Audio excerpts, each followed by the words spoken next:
যশোরের কেশবপুর উপজেলার আলতাবল গ্রাম। এখানে ৮০ দশক থেকে চলছে ঐতিহ্যবাহী কারুশিল্পের কাজ।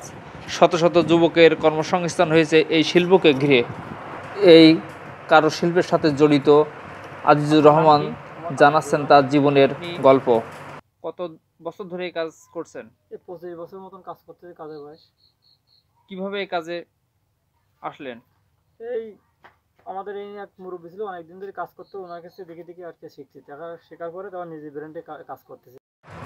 কারুশিল্পী তার হাতের ছোঁয়ায় তৈরি করে রাখছেন বিভিন্ন ধরনের পণ্য। এই পণ্য বিক্রয়ের জন্য তিনি সংরক্ষণ করে রেখেছেন। কিভাবে কাঠ থেকে মাল তৈরি করা হয় সেই দৃশ্য এখন আপনাদের সামনে দেখানো হচ্ছে।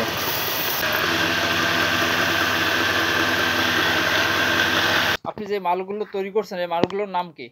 এগুলো হচ্ছে হামান দিস্তি। হামান দিস্তি? হ্যাঁ, হামান দিস্তি। ওই মশলা টলা বাটে। মশলা বাটার জন্য মূলত এই কাজ, এগুলো ব্যবহার করা হয়। এগুলো কোথায় বিক্রি করেন আপনারা? এগুলো বিভিন্ন জায়গায় নিয়ে যায়, আমাদের বাড়ি থেকে নিয়ে যায়। বিভিন্ন জায়গায় বলতে কোথায়? ঢাকায় নিয়ে যায়, তারপরে আছে নরসিংদী নিয়ে যায়, চিটাগাং নিয়ে যায়। বাংলাদেশের বিভিন্ন জেলায় কিছু তো যায় অনেক সময়। আপনারা যে মালটি দেখতে পাচ্ছেন এগুলো হামান দিস্তা বলে। এই কাজ করে আপনার কত টাকা প্রতিদিন ইনকাম হয়? 1000 টাকা ইনকাম হয় প্রতিদিন। 800, 1000, 1200 এরকম। সংসারে আপনার কতজন লোক রয়েছে? 5 জন ফ্যামিলিতে। এই কাজ করতে আপনার কেমন লাগে? ভালো লাগে। এই মালের এক একটা পিসের মূল্য কত করে? আমাদের এখানে পাইকারি 50 টাকা করে নিয়ে যায় পিস। আর এগুলো খুচরা কত বিক্রি হয়? ওগুলো 100 টাকা 150 টাকা করে বিক্রি করে। পিস, প্রতি পিস? হ্যাঁ, প্রতি পিস। আচ্ছা, একটা মাল তৈরি করতে পিছনে কত টাকা খরচ হয়? এই 30 টাকা 35 টাকা খরচ হয়।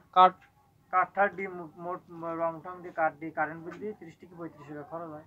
আর বিক্রি হয় কত? 50 টাকা। আর আপনার কাছে কিনে বিক্রি করে 50, 100 টাকা, 150 টাকা। হ্যাঁ, ঠিক আছে, অসংখ্য ধন্যবাদ।